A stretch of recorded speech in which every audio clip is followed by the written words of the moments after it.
ఇక ప్రధాని మోదీ ఇజ్రాయెల్లో పర్యటిస్తూ ఉన్నారు.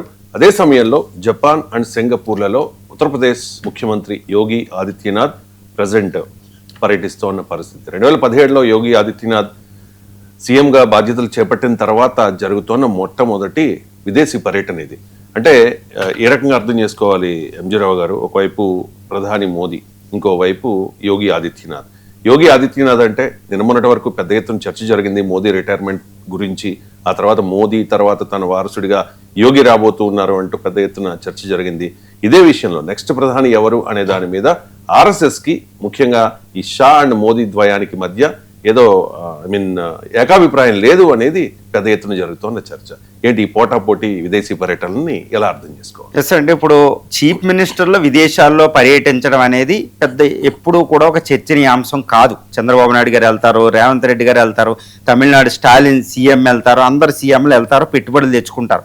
బట్ మోడీ గారు విదేశీ పర్యటన అంటే ఒక అద్భుతం అనమాట. ఆయన ప్రధాని అయిన తర్వాత కొన్ని 100 దేశాల పైగా ఆయన పర్యటన.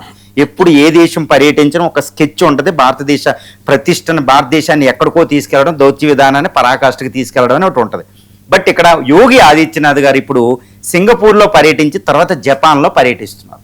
యోగి ఆదిత్యనాథ్ పర్యటన వెనకాల ఒక సిగ్నిఫికెన్స్, ఒక పెద్ద నీట్గా కొన్ని విషయాలు గమనించవచ్చు. ఎందుకంటే భారతదేశంలో వివేకానంద ఒక యోగిగా ప్రపంచ అమెరికా వెళ్ళి, చికాగో వెళ్ళి భారతదేశ కీర్తి ప్రతిష్టలను ఎక్కడికో తీసుకెళ్లిన వ్యక్తి అనమాట. తర్వాత యోగిగానే ఉన్నా లేకపోయినా రవీంద్రనాథ్ ఠాగూర్, మహాత్మా గాంధీ పర్యటనలు అంటే చాలా విశిష్టంగా ఉంటాయి.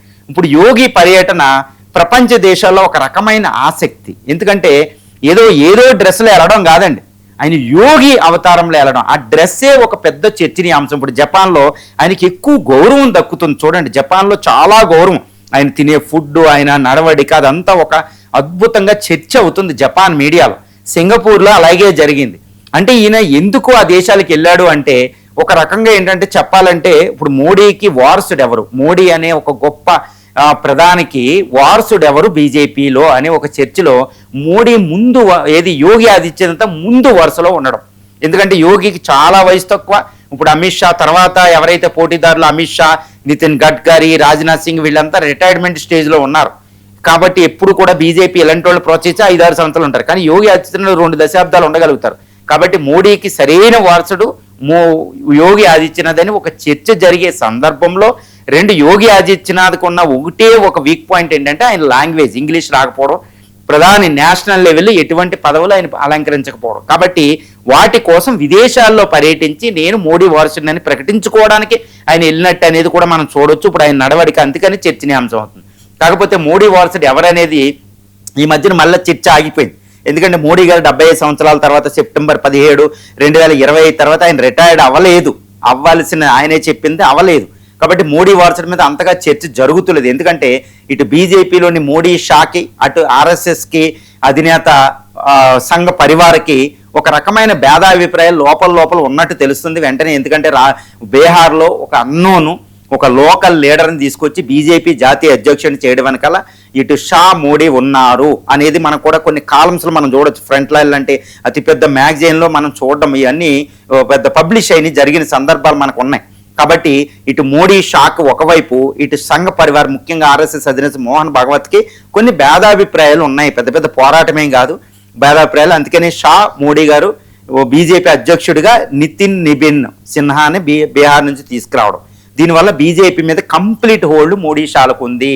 కాబట్టి వచ్చే ప్రధానిని ఎవరు నిర్ధారిస్తారంటే ఆర్ఎస్ఎస్, బీజేపీ. ఇంతవరకు ప్రధాని నిర్ధారించింది ఆర్ఎస్ఎస్ అండి.